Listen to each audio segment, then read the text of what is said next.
오늘 반도체 쪽에서 큰 폭락이 있었습니다.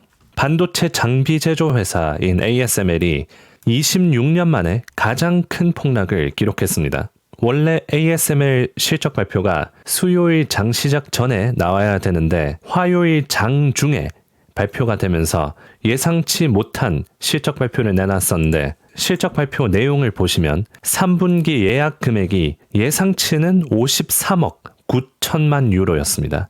그런데 26억 3천만 유로, 예상치의 반밖에 못 나왔습니다. 그래서 예상치보다 50% 낮게 나왔습니다.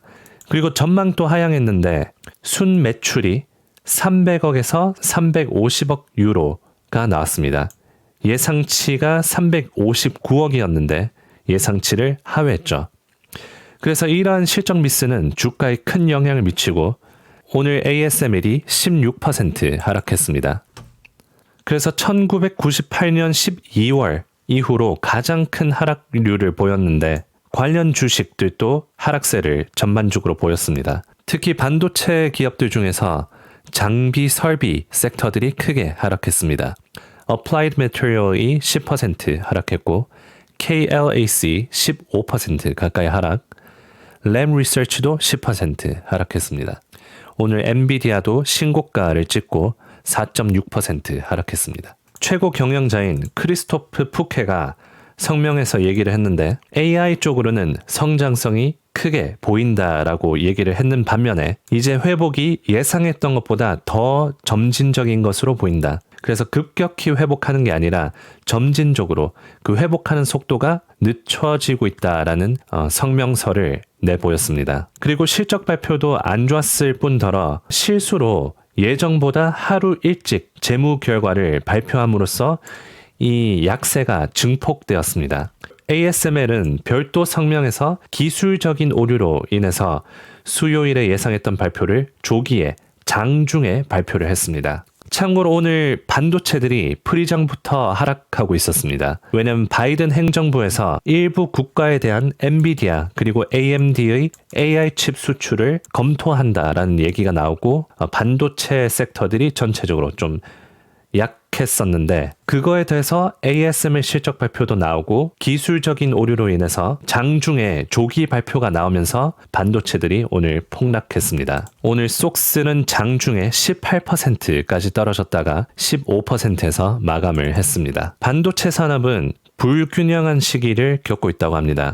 인공지능 가속기와 같은 분야에서 엔비디아 같은 회사는 정말 잘 나가고 있지만 자동차 산업을 포함한 다른 분야에서는 고객들이 재고가 너무 많아서 주문을 줄이고 장기 침체에 빠져 있습니다. 삼성전자 그리고 SK하이닉스와 같은 메모리 칩 제조업체들도 지출을 줄이는데 신중을 가하고 있는 상태입니다. 여기 차트에 보시다시피 26년 만에 가장 큰 하루 하락폭이었습니다. ASML 여기랑 여기.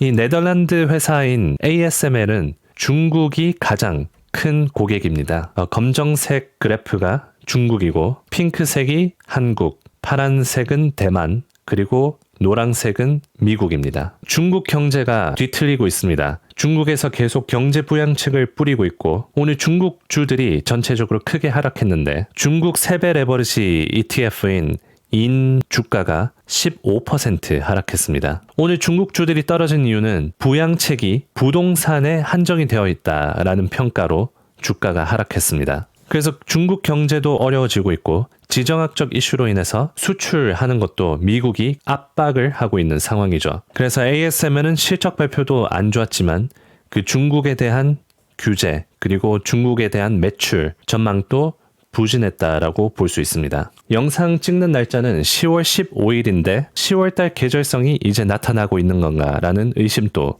들 수 있습니다. 평균적으로 10월달 수익률이 S&P가 마이너스 3%이고 중간값도 마이너스 2.5%입니다. 이 값은 1950년부터 2023년까지 기록을 한 건데 그래서 10월달 계절성이 대체적으로 안 좋습니다. 아니나 다를까 10월부터 악재들이 굉장히 많이 있습니다. 10월 초부터 노조 파업을 하고 있고 허리케인이 큰 게 2개나 와서 미국의 허리케인이 큰 게 2개나 와서 경제적인 압박을 주기도 했고 실적 발표 시즌이 다가오면서 이런 ASML 실적 발표 같은 것도 안 좋게 나오고 빅스 지수도 현재 20으로 높은 상태를 유지하고 있습니다.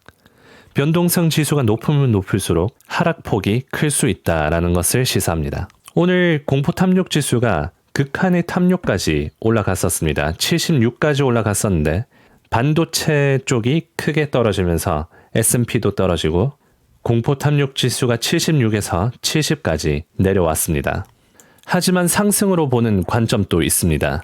S&P 500이 신고점을 거의 매일 갱신하고 있습니다. 그럼에도 불구하고 주당 순이익이 여전히 낮습니다.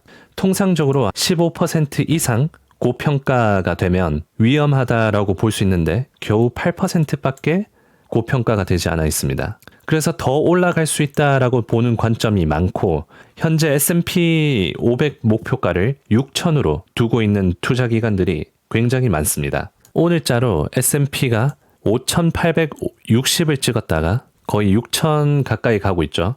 5,860에서 5,800으로 다시 돌아왔습니다.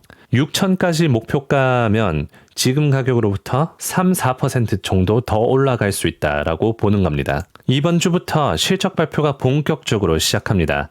금융주 실적 발표들이 전체적으로 잘 나오고 있고요. 그래서 금융주 섹터가 지금 신고가를 갱신하고 있습니다. 주가가 엄청 많이 올라가고 있죠. 이번 주는 금융주들 실적 발표가 더 남아 있습니다. 큰 은행들은 전부 다 실적 발표가 잘 나왔고요. 지역은행들 실적 발표가 나오고 그리고 이번 주에 기술주로는 ASML 실적 발표, TSM 그리고 넷플릭스가 실적 발표를 합니다. ASML은 실적 발표를 벌써 내놨고 내일 장 시작하기 전에 어닝스 콜이 있습니다. 장 시작하기 30분 전에 어닝스 콜이 있는데 거기서 전망에 대해서 어떻게 얘기하는지 들어보면 좋을 것 같습니다. 오늘 ASML이 역사적으로 26년 만에 가장 큰 폭으로 하락한 만큼 내일 얼마나 어닝스 콜을 잘 해줄지 그 여부에 따라서 반도체들이 반등하는지 아니면 계속 떨어진 추세를 유지할지 가늠을 할 수 있을 것 같고요. 그리고 TSM 실적 발표가 목요일 장 시작하기 전에 나옵니다. 그리고 넷플릭스가 빅테크 중에서 처음으로 실적 발표를 하는데 지난주는 JP 모건, 블랙록 이런 큰 금융주 회사들이 실적을 잘 내놓으면서 좋은 스타트를 끊어놨어요. 이번 주도 계속해서 금융주 실적 발표들이 잘 나오고 있습니다. 이 넷플릭스와 TSM 그리고 ASML이 이번 주에 기술주들 실적 발표를 어떤 식으로 스타트 끊어놓을지 지켜보면 앞으로의 전망에 대해서 좀 더 잘할 수 있을 겁니다. 증시 업데이트를 계속 해드릴 테니까 구독과 좋아요 눌러주시고 그럼 다음 영상에서 뵙겠습니다.